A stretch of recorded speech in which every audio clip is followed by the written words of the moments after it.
Well, hello everybody, and welcome back to Friday.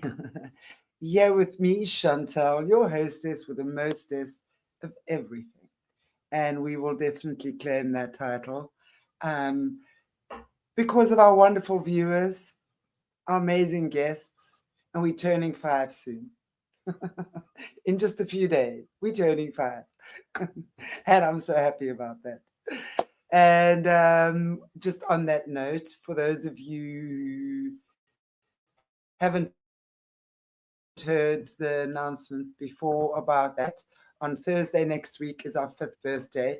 So we doing a little. I'll be doing a show on the 5 biggest mind blowing, um, I guess, experiences, thoughts, openers I've had over the past 5 years as well. And then inviting you guys to join in as well. So please let me just actually put the little flyer up here. So please, yeah, if you want, email us on Aquarius Rising 001, I think that is, at gmail.com. And then whatever you would love to maybe, yeah, just speak about what it's been like for you over the past 5 years. Anything you'd like to share, we're going to do a little celebration. Just, yeah, have a little celebration because we are 5. That's such a cheeky age. I just love it. Right? Anyway, um, so before I bring the beautiful Holly Baglio on, tomorrow at 6 o'clock Central Africa time, which is the same time as now, our favorite mental health guru, Dr. Jerry Marzinski. Well, he says he's not a doctor, but we know him as a doctor. He's definitely our doctor here. And then, of course, Sunday with Sunday Loop at 6 o'clock and 3 o'clock Patreon book club this Sunday.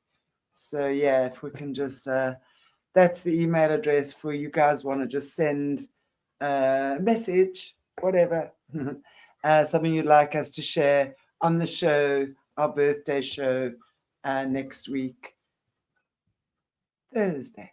And then I'm not doing live shows this coming week, but so on Wednesday, instead of doing Jesse's live show, we're going to be airing the first 2 interviews I did with her. I mean, I can't even imagine what that looks like. I don't think I've ever seen that. But anyway, that should be fun doing the first interview with Jesse 5 years ago. So join us for that. Okay, guys, without any further ado, yes, Holly, the beautiful Holly Baglio. Just before, sorry, Holly, Lisa D, no lives. I am doing pre-recorded shows, and so they will be aired as premieres. So you won't be completely not seeing us. You will definitely, but it will not be live, and I'll be probably in the chats with you. Just got a whole lot of stuff I've got to take care of. And yeah, but I'll see you the week after. Beautiful Holly, how are you? Good. How are you, hostess with the mostest? Well, I've got you as one of my beautiful guests. So definitely I have the hostess with the mostest. I absolutely wear that Yes, title with pride for sure. It's beautiful, and yes. pride in a good way. Okay, I'm proud of that. So yeah, how are you? How's the week been? I'm glad it's Friday. I'm hoping things get better. I did not get anything done. I said that I would start finalizing my autobiography and get the house clean, but nothing happened. I slept with my bedroom window open. I fell asleep like that, and when I woke up, I was sick. So I've done nothing but lay in bed and watch videos all week. So I tried resting. Well, I think that's such a beautiful thing because I always say that kind of stuff. It's detoxing. I mean, that whole kind of fluey. And if you think about the last 4 weeks, 4 weeks now, 4 weeks, 5 weeks, part 5 weeks, you've been doing a very public healing journey because that's really what it is. And I actually love what, and I can't remember who the viewer in the comments was back then, said this is the way of the new earth, not the new world order, by the way, the new earth, is that we actually do these things publicly and transparently. And that so resonated with me because for me, this is what it is, it's healing. And your story is really opening up things for other people as well. I had no idea that having a channel like this would be so healing for so many people and in areas of the world that we didn't even know existed. And with every guest, that's what's happened over the past 5 years. So I want to just say for you, I mean, that's just amazing. So I would say, of course, we can put it down to leaving the window open, but maybe releasing your body, releasing itself, the toxins. And I'm gonna let you get away with that, Holly. You know that. Thank you. Thank you. I appreciate it. Anyone who knows me knows I'm not gonna let you get away with that. And your body so needed to rest, which was amazing. So yay, I'm just so glad that you're doing what you're doing. And tonight we're going to be touching on you reintegrating your altars. And I think that is such a super interesting topic because we've heard about altars and entities and splits and I don't know what else over the years. Obviously we are well aware that MK Ultra and MK Often exist. And it's really understanding how these creatures of the night have tried to destroy children's minds and beings for their own nefarious narcissistic purposes. And really, at the end of the day, for their control, using the gifts of innocent children to further their disgusting desires.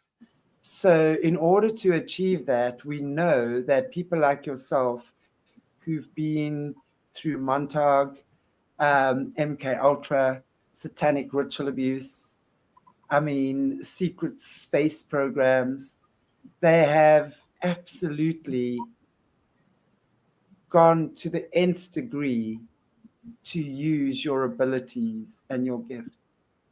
And I know that you said you had 169 altars, of which you've gotten to meet and integrate around 50. So I think that is so incredible. Well,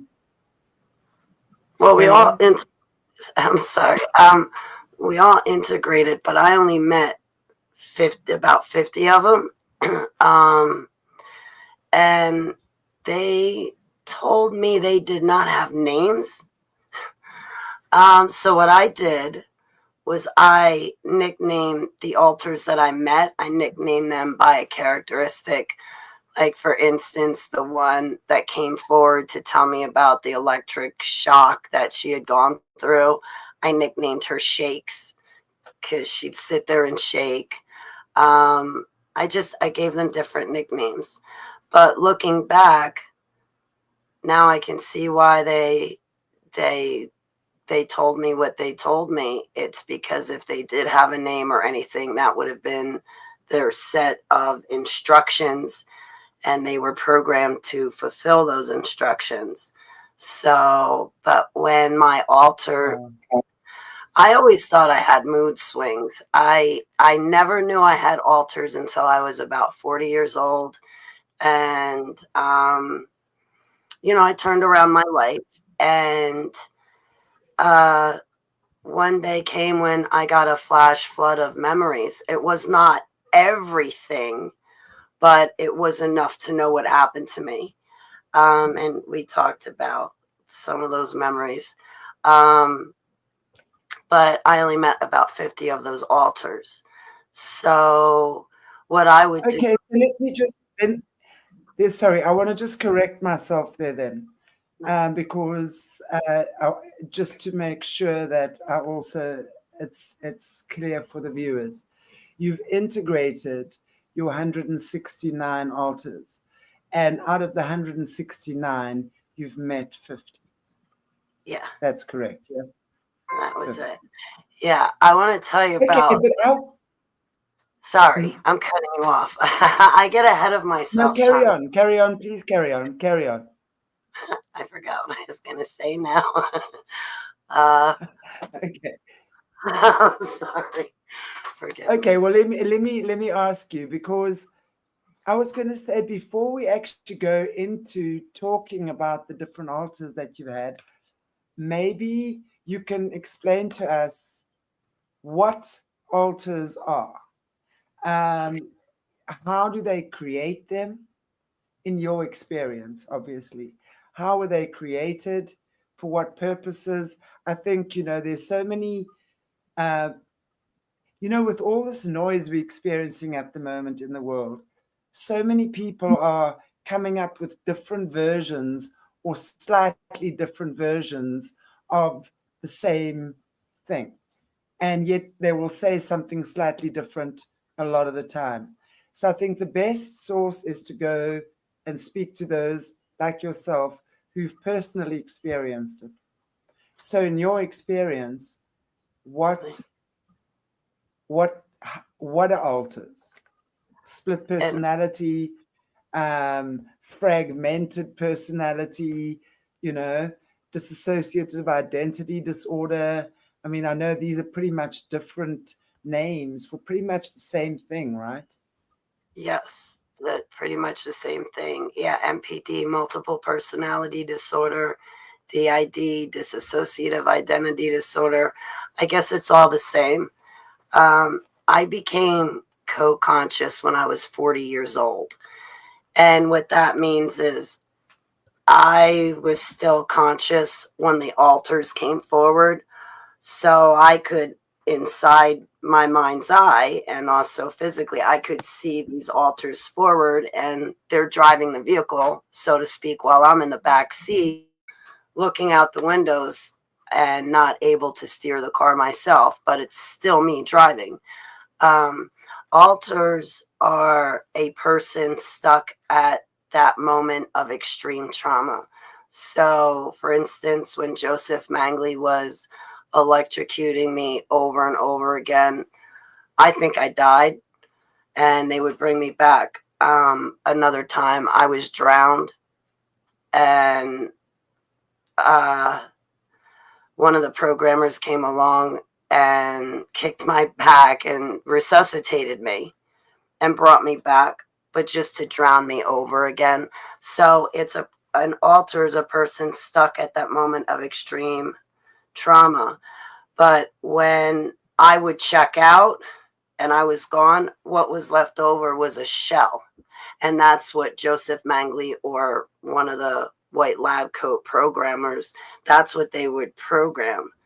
So while I was checked out, that shell of a person they programmed with different skill sets, Wow. whether, whatever it may be, whether it's a prostitute or a spy or a runner or a shooter or what have you. That's when Mangley would program me. So an altar is you stuck at that moment of extreme trauma and torture. So when these altars come forward, it's not a picnic, okay? They don't paint rocks.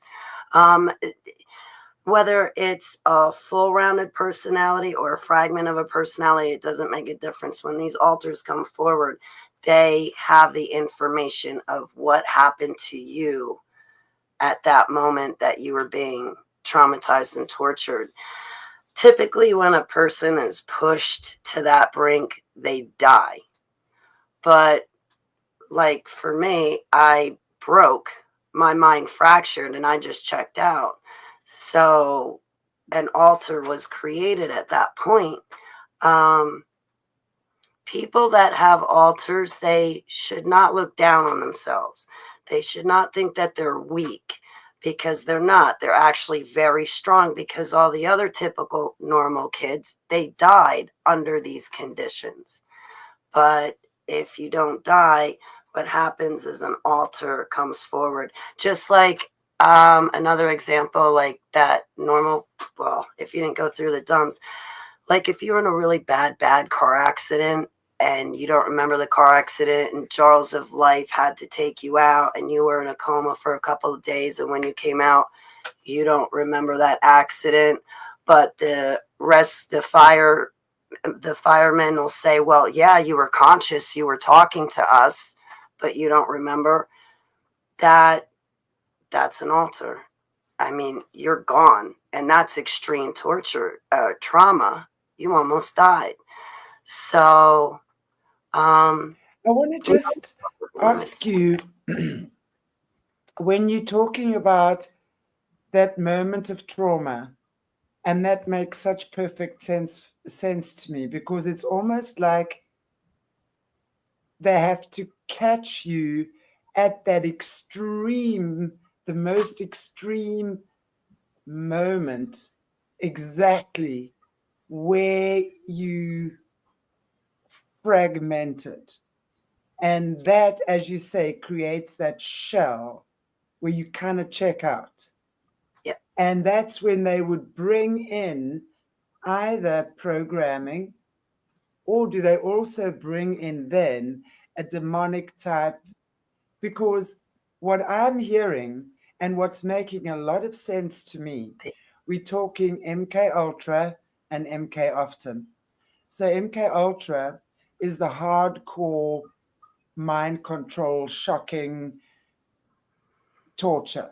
MK Often is the spiritual torture.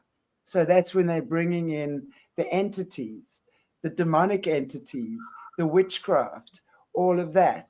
So for me, these two, and I've said before, Christian Lateran, I'm going to definitely talk about that, Holly. Might be good to have you there as well, because it's clear for me to see how MK Ultra, where they've done the physical torture, so they create that torture where you check out, right? And that leaves the shell.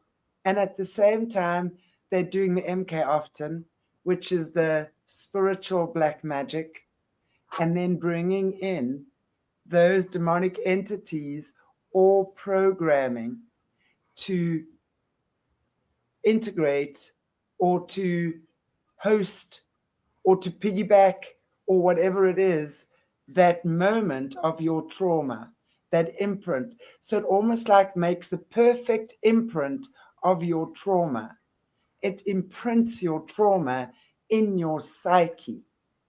yeah. And then that leaves the door open for only that entity to go in. Does that make sense what I'm saying? It So does. you would have a lot of different fragmented, fractured traumas. Hmm? Oh, sorry. Um, yeah, Yeah, when sorry, you were I saying something? I forgot about that whole aspect of it, the spirituality of it, because Mangley was a sorcerer and he did incorporate that into his programming and mind control. Um, for instance, when I first woke up in 2014, I had alters that could speak different languages. They were looking them up online. But very on in my recovery, I went through a freedom deliverance and I was set free from demonic possession and I was set free from these entities. But the entities themselves, like Mangley and the other programmers, incorporated them.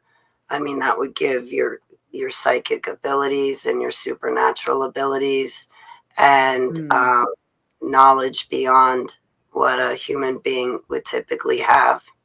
But So, but I went through that freedom deliverance early on, so I didn't have to deal with those entities so much.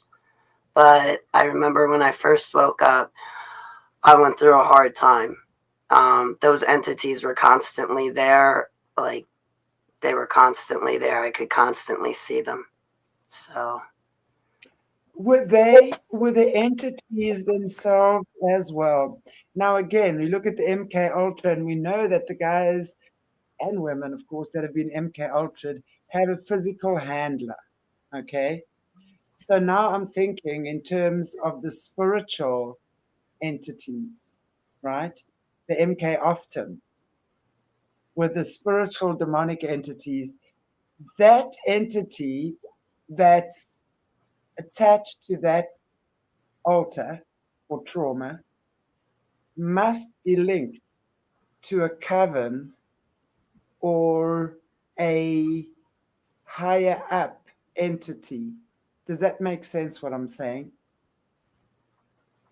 yeah, because that was something one of my alters I know had to deal with. An alter came forward, and her and I had this whole conversation about. She was like, "So Holly, these numbers in my head, I don't have to call them anymore." And I was like, "No, you do not, and I prefer if you don't."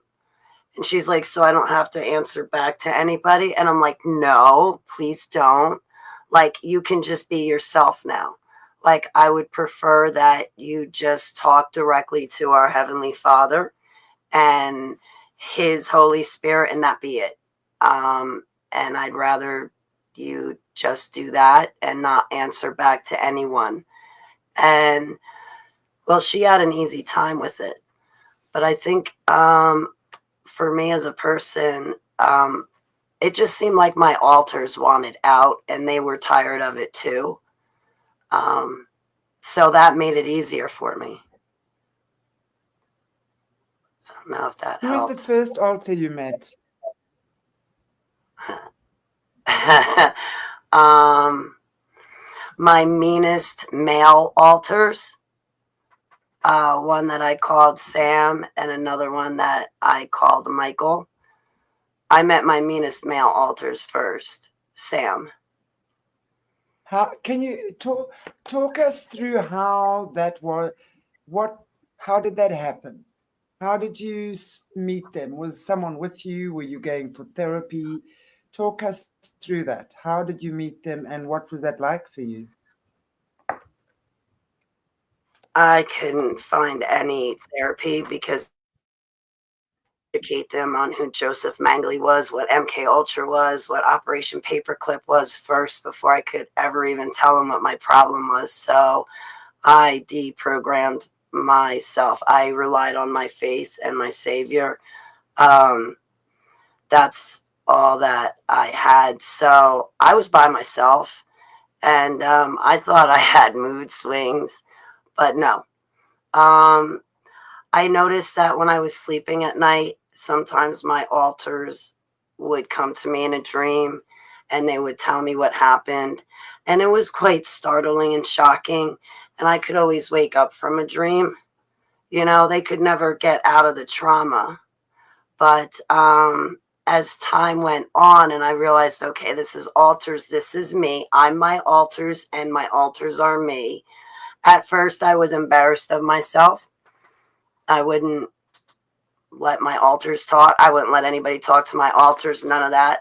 But then as time went on, what really kind of worked for me was I'd leave my alters little notes and I'd put crayons and paper and pens and paper all around so they could write or draw.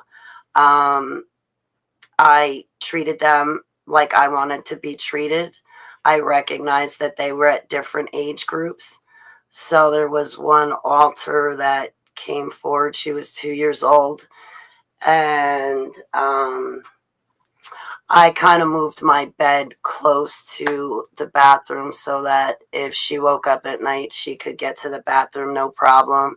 And the bathroom was right next to the kitchen, so I could get her a drink of water and maybe something to eat and put her back to bed.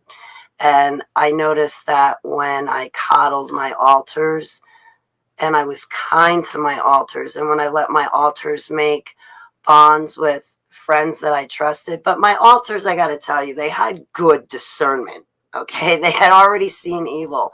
So I really honestly kind of trusted my altars' discernment because they could always pick the true good hearted people, and confide and turn to them. So as time went on, I just met some people online that were kind enough to rally around me and be my friend.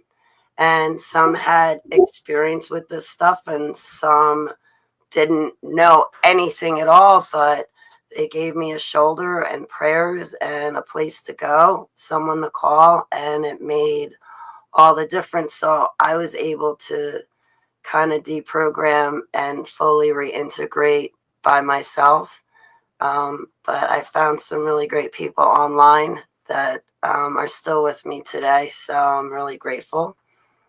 But it just, when my altars came forward, like even when I looked in the mirror, I saw something different than my reflection. I would see, like in my mind's eye, I would see the altar, whether it was a masculine altar, whether the altar was dressed in all black and trying to hide her face. Um, but the altars would come forward and say, okay, this is what happened to us. I was put through a human hunting party, and this is what I remember. Or Holly, we were in the dump and animals were being tortured, and I just closed my eyes, but I can still hear the animals screaming. And then they go silent, and I was being exposed to a ritual at that time, but I couldn't tolerate watching the animals go through that kind of cruelty. I was relying on cannabis, so that helped me a lot. It helped keep my body and my emotions sedated, and it also kept me hungry, so I kept eating and staying hydrated, which is really, really, really, really important. Um, and I just made my altars comfortable. Um, but I realized I wasn't having like mood swings. It was actually altars. But when they came forward, they were the ones to tell me, okay, Holly, David Girl Rothschild, he was your father, but he's also the one that got you got you pregnant, and then sacrificed the child upon delivery. It was the altars that came forward with the information. So I would write it, draw a picture, and I would try not to lose it, because some altars I would meet them one time and that was it. Other ones might linger, and they were different ages. Some could not read or write, but they could tell me, and I could write it for them. It just came in various different ways, but I had to make sure that I was safe and sound where I was in order for that to happen. I told my altars, I'm like, Holly, she needs help. Can you help her cook and eat and wash the dishes? Can you help her clean? I know it's not glamorous like being a super soldier or a spy, but I need help. And I gave my altars new jobs, and I worked with them instead of being embarrassed of them or belittling myself because I had them. I embraced everything. I had to face the trauma, and the trauma was shocking. Like in November 2016, praise Abba for Clovis and all the beautiful friends I made through her, because that's when an altar came forward to tell me, Holly, you've been used in child porn, and this is what happened to us. I fell into a bottle of 151 Bacardi over for about 6 months. That was really hard for me to handle, but I got through it. I had some really good friends, but again, it was a lot to take. But with time, things are a lot easier, and I don't do that. But it just took time. So be gentle with yourself. do not be an enemy, because I was an enemy, and that got me an enemy to myself, and that got me nowhere. So I think I think the reason why you've been able to integrate your altars as well as what you have, and that is again the key to everything that I say, and that is you dealt with them in a loving way. You didn't reject them. You didn't hate on them. You were not ashamed of them.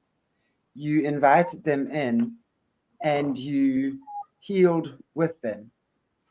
Most people that I speak to around altars reject those altars. And in so doing, they reject parts of themselves, which is why healing does not occur authentically. We've got to do the opposite of what they've wanted us to do or what they've done. They have tried to fracture the child's mind in the most obscene ways with cruelty and torture and belligerence and belittling. Now we simply have to do the opposite. So when those altars start trusting you to come out, they need kindness, exactly what you've given them. They need understanding. They need love. They need to feel part of you. Otherwise, you will never heal. And I think that's the golden key, Holly, that you carry, is understanding that. And I hope that every survivor out there takes super, super, super note of what you're saying there, because that is super profound. You've got to love your altars back to healing. You've got to love them back to healing. I would love to hear about the first ones you met, the mean boys. Tell us about the mean boys. And I want to know, like, how was it with them? You know, were you able to um, fight with them? Were you able to integrate? How was it? yeah, no, they were protective of me, and they kind of seemed to be in charge of the littler altars. They seemed to kind of keep me together, so to speak. They did not like my boyfriends, which was good because I always picked the wrong ones to begin with. But um, uh, it was different. You know, they were male. I kind of just listened to them and listened to what they told me, and they would take charge, and I let them take charge. It was nice. It was nice to have somebody have my back, you know, and I appreciated them a lot. I kind of actually miss my altars because now I have feelings and emotions, and I find them quite difficult to deal with. Where, you know, I got used to my altars and having them around. There were a lot of times where I'd have to cancel my day because they'd come forward and I just couldn't juggle things, especially with the younger ones. But, like, yeah, my male altars, they weren't, I don't know. I don't know how to explain them. Like, What were they? Were they super soldiers? Were they what were they? Were they spies? What was their original job? Um, uh, what were they being a tasked staff. for? Like Sam was an assassin, but he also kept this other altars in line or organized. And the other male altars, yeah, they were used as soldiers. They were used as assassins, very, very strict and organized. They didn't play. So, but like when my littler altars were around, you could tell that they were around because like crayons and things would be all over the place, and I might sound a little bit different when I talk. Um, like when my alt, like if I didn't tell you I was a super soldier, you would not have known because I was programmed. Like my one friend Greta, she just always had a knack for knowing when the altars would shift or come forward. because I guess there would be a certain way I'd speak or look or address people, and it was just different. It was slightly off. It was still me, but a different version of me, to say the least. Um, but in my mind's eye, they looked different. Like the male alters, they looked masculine. Their hair was pulled back. They walked masculine. They dressed masculine. Their voice was low. So like Mango. how did you know when they wanted to come forward? Did something happen, Oh, or how did you know when they were coming forward? Did you feel it? Did you know it? Could you feel yourself switch, or yeah. was it sort of a blackout kind of scenario? Well, for the first 40 years of my life, it was a blackout scenario. I did not know when they were forward. And I believe that's why there are chunks and decades missing from my life, is because they were forward. But when I was 40 years old, I became co-conscious. So when they came forward, I would see them in my mind's eye. I would see what age they were, if they had short masculine hair or have it pulled back, or if they were like a little kid playing with a toy. They would make themselves known, but they would just take me over. They would just decide to come forward, and that was it. I didn't have a choice. And some altars, when they came forward, I did not like the way they'd feel, and I'd ask for other altars to take their place.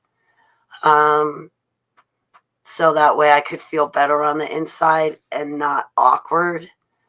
Um, What were but your altars?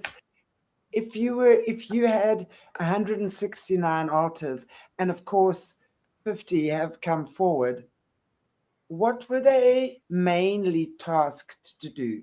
So was it more, I mean, obviously you being in the super soldier program, I would imagine there would have been, that's why I was asking about the nasty boys. With the, you know, I would imagine they would have done the assassinations and sort of hardcore stuff as well, right?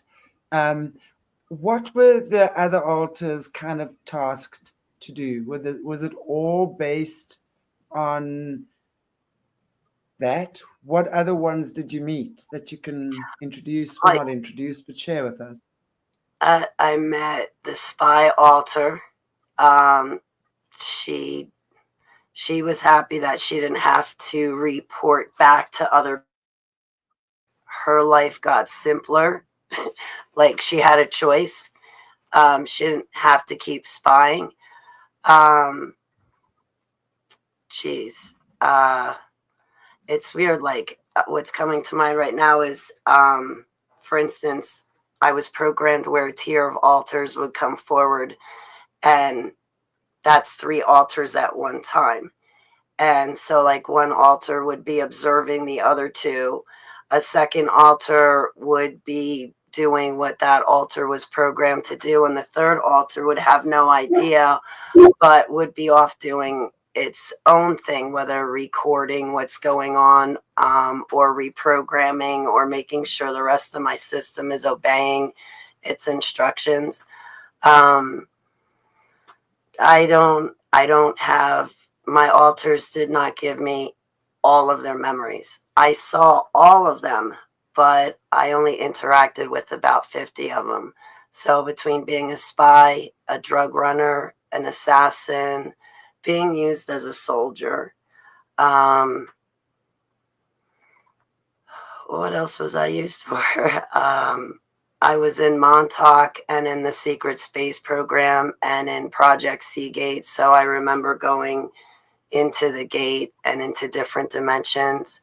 So I was tasked with a variety of things. It wasn't just one thing.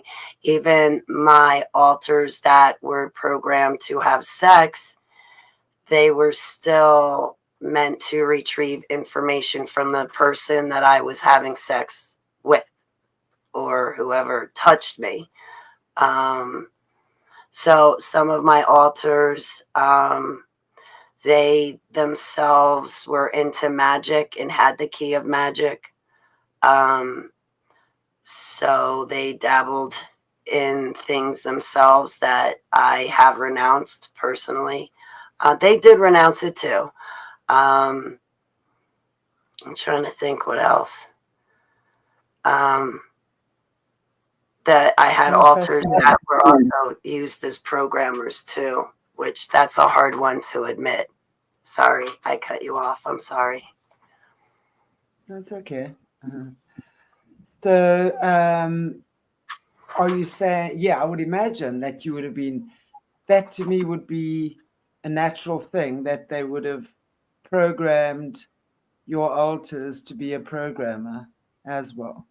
So what type of programming were you programmed to do on others? Was it all children related stuff, secret space stuff? What were you programmed to do that you recall?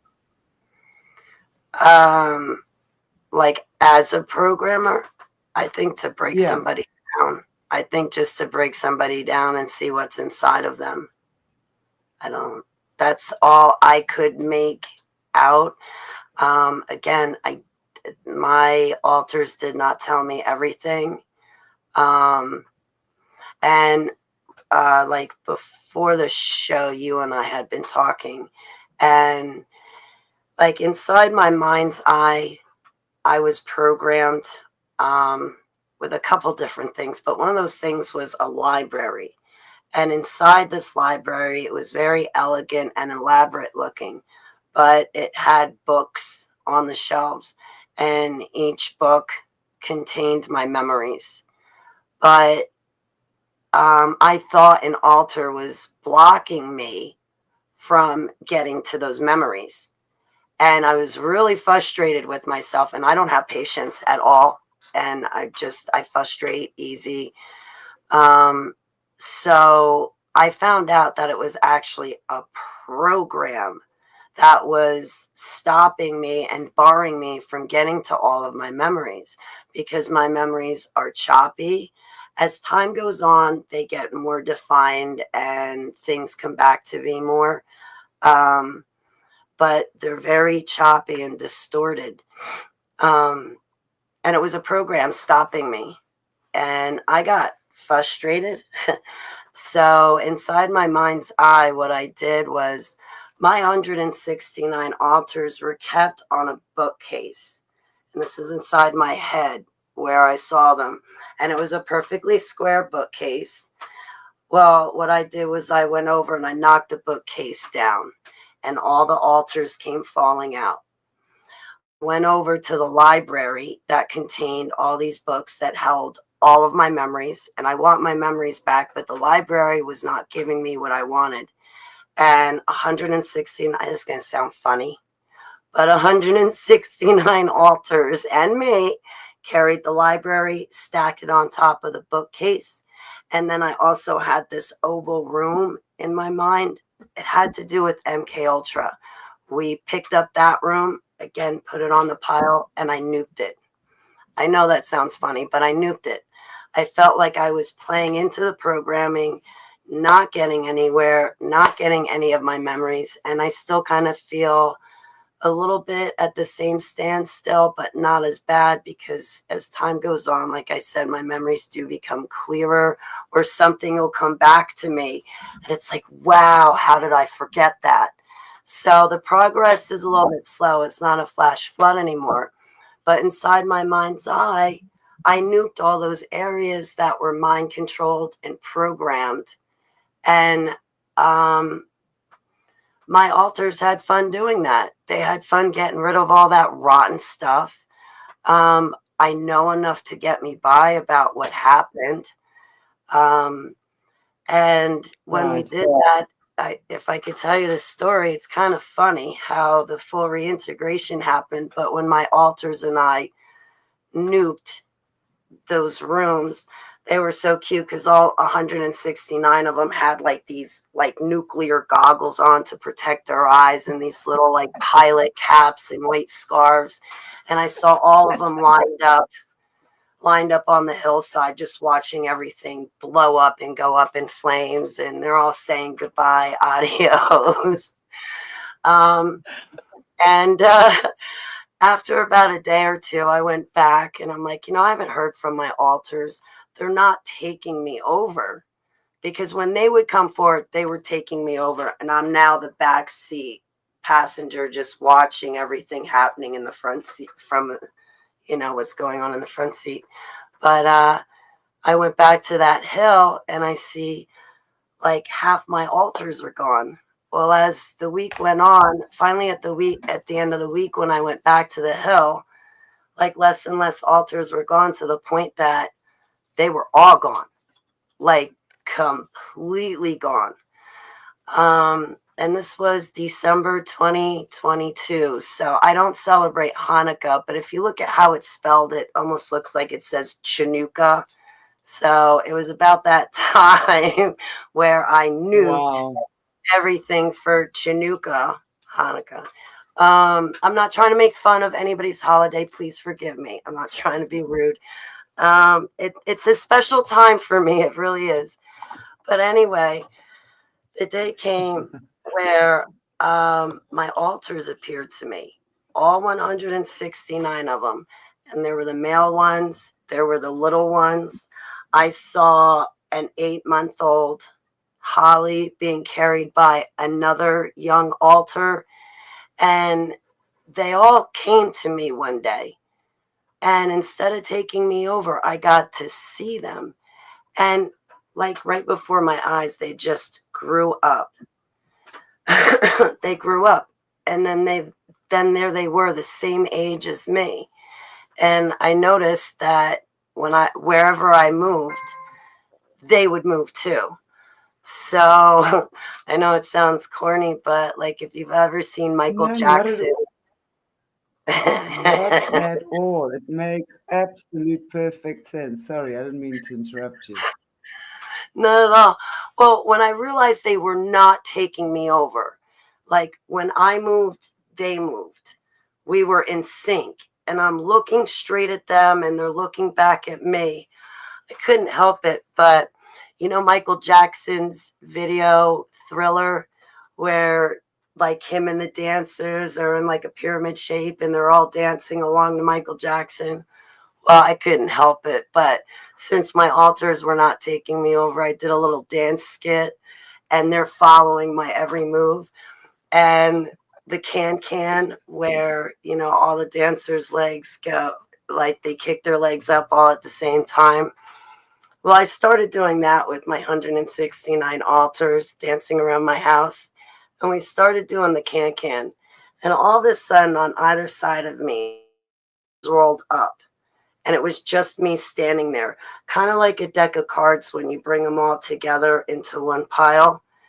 And I was still doing the can. And then a moment later, they all sprawled out again, like if you were going to take that single pile of cards and then like sprawl them out across the table. Well, anyway, the altars rolled out again and danced with me a little bit more. But then finally they rolled up and it was just me standing there. And since December 2022, I have not seen them since, but I believe Heavenly Abba. I never thought that full reintegration was in the cards for me. I thought that I was always going to be ripped apart and that was okay. I'm not embarrassed anymore and who cares what other people think. But, I believe Heavenly Abba sprung it on me for full reintegration, but I'll be able to say goodbye to my altars one day, but right now I need to know and learn what it's like to operate as one full human being. I have access to my altars' memories. I do not have to wait for them to come forward to remember anything or do anything. I'm just one operating unit. I'm just put back together again. So once I've had enough time being healed and cured, then maybe I can look back just to see how bad I was ripped apart and maybe to have a better understanding since I'm going through it, it's hard. It's hard to see things for what they are, but you know, sorry Wow, about that. what a beautiful story. I mean, that is absolutely incredible to hear how you did that because it makes perfect sense. The thing is, we must remember they can't break us. We are never broken. Fracture, yes, but think about what fracture is. Okay, it's really just a crack, maybe, or a hairline crack, something like that. And all you really have to do is bring that together again. So they've led so many of the survivors to believe that the survivors are broken and they can't be healed, and that there's something so wrong with them, and that they're tarnished, and that they are B grade or whatever it is. I've heard the most horrific stories that have been told to children about themselves, which is just beyond disgusting. But for me, it's like, and now, as you've realized, just feeling safe enough, and I'm so for you doing it with Creator God, really, that's the only source I would work with. Because anyone else's interference really can be quite, and especially if the third party is has ulterior motives, which we know, unfortunately, in these communities there are many um, healers of survivors who are not healers at all. They really just reprogram the survivors. So Yeah, to do that, that's where the strength lies, is that you trusted yourself and your relationship with God to the point that you were prepared and willing and wanted to do it on your own. And yeah, that's why, again, and you did so with love. You trusted. It was faith over fear. You trusted that God was going to be there and be part of your healing process. You knew, and anyone who knows anything about anything like this knows you can never do it in one shot. Your mind, it's too much. So the bite-sized chunks, the bit here and a bit there, meeting, loving, that is the key. Honestly, I can say that as a healer for 30 years, and I work with energy and alchemy. That was where your alchemy lies, is that you understand, you turn that lead, the pain, the suffering, and you turned it around and created life force from that. And that's the beauty, because that right there is saying energy can never be created or destroyed, only ever transferred or transformed. And what you've done there just proves my point. It's a beautiful example of proving my point. Saying when you take something so painful and you give it to create a God, and you say, help me, show me who I really am, or the light, whatever, then you are shown the truth. And that is the truth. And that's yeah, very beautiful. So, yeah, that's amazing. Wow. Incredible, Ollie. yeah. Hmm. It's different though, dealing with everything myself and without the altars. Like, I don't have anybody to hide behind. Like, I have to take care of it myself.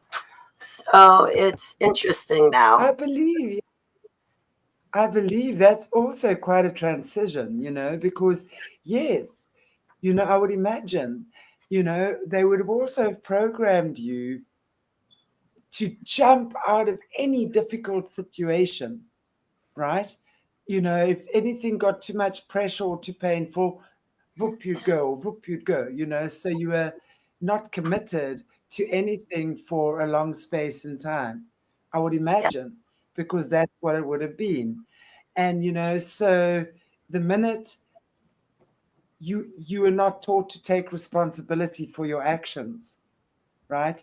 You were not taught to take responsibility for the assassinations that the altars or whatever did. It wasn't you, it was him. It wasn't you, it was you. You know what I'm saying? So now coming and doing that healing process, just you and God and your altars, facing that pain. I mean, that's a lot. And that's why I can just at the end of it know God would have said, enough already, babe.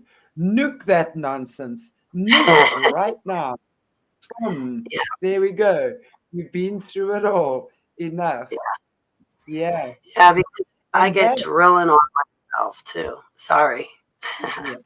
Carry on. Sorry, I didn't hear that. You get what on yourself? Like I get drilling on myself and beating on myself. I don't let Yeah. myself live things down. And he's forgiving me, but I'm not forgiving myself. And it's like, no, you deserve healing. You deserve to move past. You need to move past this. So it took a lot. I mean, I still have a lot of remorse for things that I've done. And there's a whole bunch of stuff I don't even remember. And that's a very scary thing to me. And I do repent for things I don't remember. And I do remember some heinous things, but I think it's all in time because it's only been within the past year that some of my memories that became clearer were of me. But I was being, I don't know how to word this, but I was being forced to partake in satanic rituals because I was being sent out to do evil deeds, and things are slowly becoming clearer, but partaking in those rituals but also in consuming of the rituals, that's really hard. And it is our creator that he's just so amazing. And the fact that he could, you know, forgive me and move me past this is huge. And that's the things, like that's the other thing too, is my altars, these entities, well, I didn't have to deal with the entities too long because I was set free from them in 2015. But my altars could see these different entities and they would come back to me too. Um, and some altars would summon these entities. And it's like, listen, you got to get new friends, okay? The ones you have are going to send me to hell. I don't, please stop. Um, but they could see these different entities, so they could also see that Heavenly Father was always there, always consistent, always constant. I just had to go to him for myself. And, churches did not make it easier. They told me that salvation only applied to human beings and that I'm more human than alien, so my more human half picked it. No, it's what Abba did applies to anyone who wants it. And I wanted love. I wanted healing. I wanted him. And he led me through this whole thing. And see, that's the thing. It's a process. It's not overnight. It could take you 5 years or 10 years or 15, but he's not going to let go of your hand. He's going to stay there and he's going to show up. And you just have to turn to him. He's the one that created you. Don't be afraid of him. Be afraid of what happens if you don't go to him, and everybody deserves to heal. So sorry to babble or get preachy. You're so not babbling. You're so not babbling at all. Go I on. think I think if somebody has authority to speak on these matters, it would be you. Not just you, obviously. I say that on behalf of a lot of survivors, but in this situation, you've been through it. You know what works. And Holly, I am so in agreement with you um, about how you've chosen to do it. You do it with the grace of God and with a heart filled with God's love and compassion for yourself. You know, it's we love to use this word forgiveness. In my experience, forgiveness is actually a very dangerous word because it holds a certain I've got to forgive that person. I need to forgive them in order to, you know, be accepted by God or whatever it is. You know, you don't. But what happens is, so leave. I want to say to everyone out there who's battling with this, let the word forgiveness go. Just let it go. What you come back to is just love. Show yourself compassion like you would as if you were talking to your 3-year-old little sister or daughter.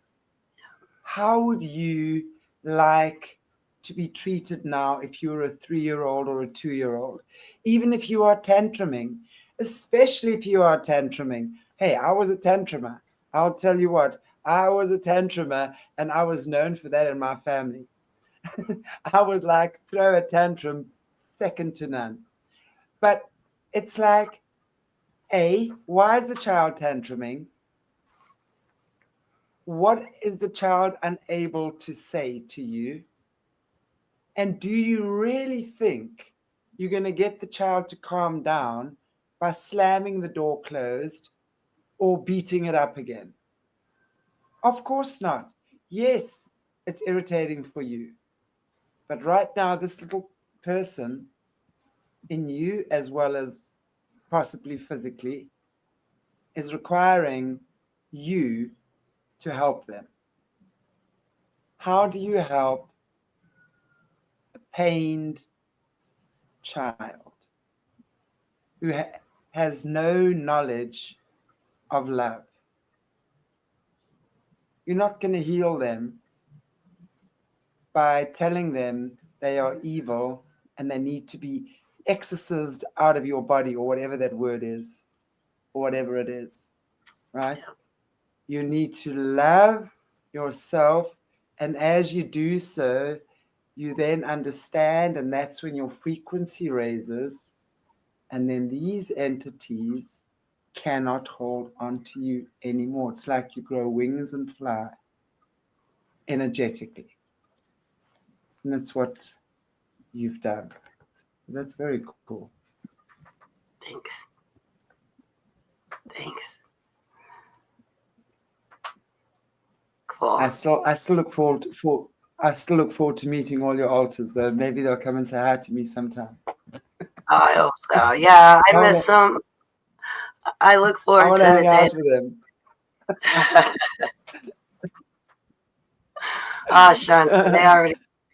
I only reintegrated December 2022, so it was only less than so you'd like them, they were pretty cool. I'm sure I would. Like, hey, where you been? Come show me what you did. I want to see. Let's do a show. Okay. I have all 169 doing a show. How cool would that be? That'd be great. I could give some of them different accents too. That'd be funny. Maybe they Yeah. should sometimes. Oh, that's cool. Oh wow, Holly, that was delightful. I love this conversation tonight. Really, really, really. Um, and I think it's such an important one at these times because so many people are starting to not just wake up to what's going on around them and what has been going on, but also from torturous stuff. If you see someone around you acting crazy, don't laugh at them or don't scoff at them. There's probably something seriously wrong in terms of stuff we've spoken about here. My sense is we're going to be seeing more and more of that for a while. We're going to see more and more crazy behavior, suicidal behavior, um, woke behavior, if you want to call it that, for a while, because it's like the sleepers, right? A lot of the sleepers have been programmed for this time to wake up and create chaos and create noise. And really, they themselves have been controlled. What do you say about that? Yeah, I think they were using me as a sleeper. So that's why I'm glad I deprogrammed, because a lot of things in the news is triggering to me. So I was actually just thinking about my altars and what it was like having them.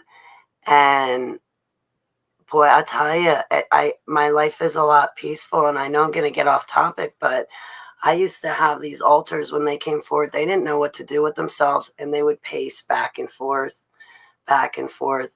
They would have like different handwriting styles or use different words. They might have a different tone in their voice, word themselves slightly differently.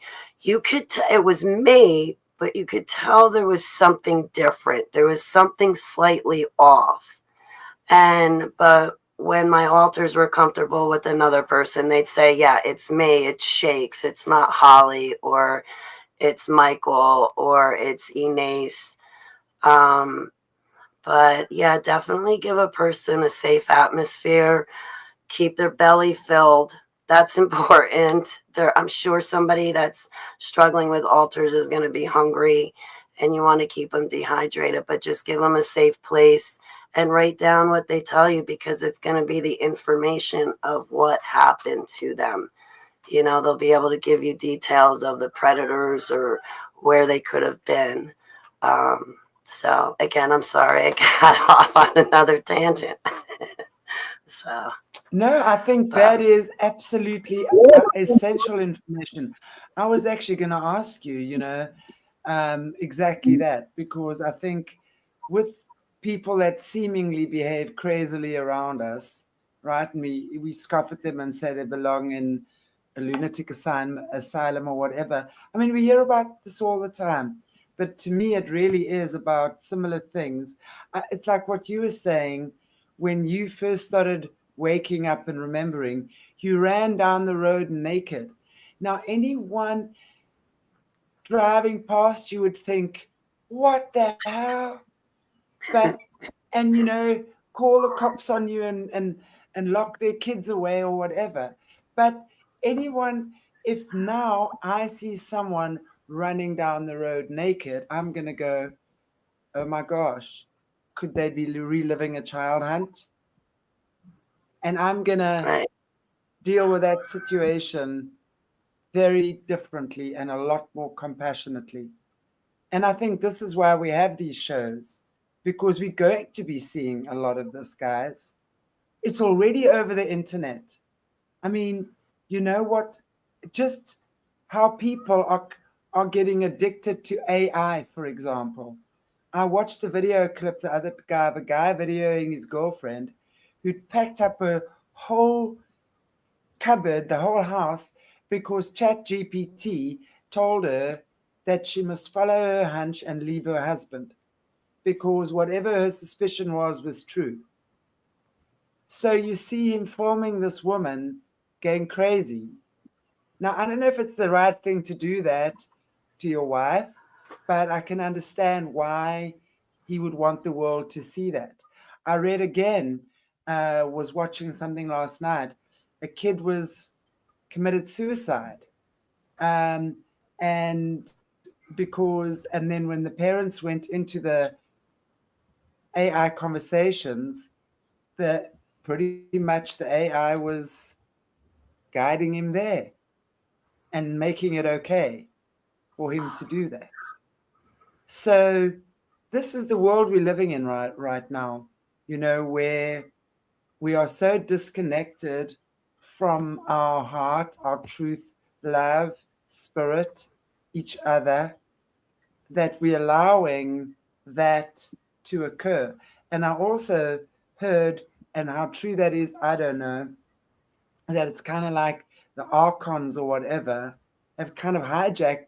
But we always know AI has always been archon playground, you know? So we have to be aware of these things. That's what I'm saying. We're going to be hearing more and more of this. And it's because people have become so disconnected from their heart, their love, right? And they're now following what AI is saying, and they're treating AI as God. That's exactly it. Oh my goodness. When we talk about AI, the Antichrist, AI is God, that's what we're talking about. More and more of this stuff is going to start happening where they're taking the AI's word as gospel or God, like truth. Guys, we've got Yeah. to be so careful. Yo, we've got to be Yeah. careful, yeah. All knowing, Wow. right? AI's all Yeah, knowing, which is part of the definition of being God. All knowing and everywhere. exactly. Listen, I love AI to a point. I I think, mean, especially for the shows when I'm refining a title or wanting a quick paragraph, or AI works for that for me anyway. So to a point, you see, but I think for me as well, I like that convenience because it's quick and it's saving me half an hour right there, you know. But when we get sucked up into that, um, down that road of now AI becomes your God and it has the answers for everything, we've got to be so careful. I mean, someone was saying to me the other day, and I'm gonna expand on this um, in one of my next interviews. But if this is true, this is horrific. And she's also a survivor of the secret space programs.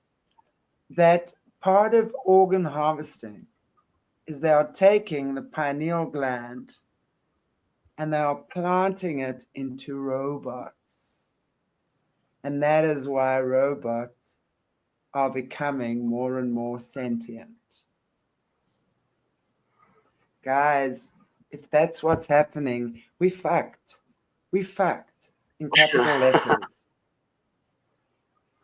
Seriously. And I think it probably is happening. That's I the think so. thing. I believe it's happening. I believe that. And that is why, we go back and we look at AI. One of my friends was telling me the other day, people in Kenya are being paid 0.00 something US cents to load AI, which is like red car, black cow, green grass. They are telling, like, from photographs and pictures. They're loading. So AI is getting the basic knowledge. And these are people in Kenya. They're like getting $2.2 a week or something.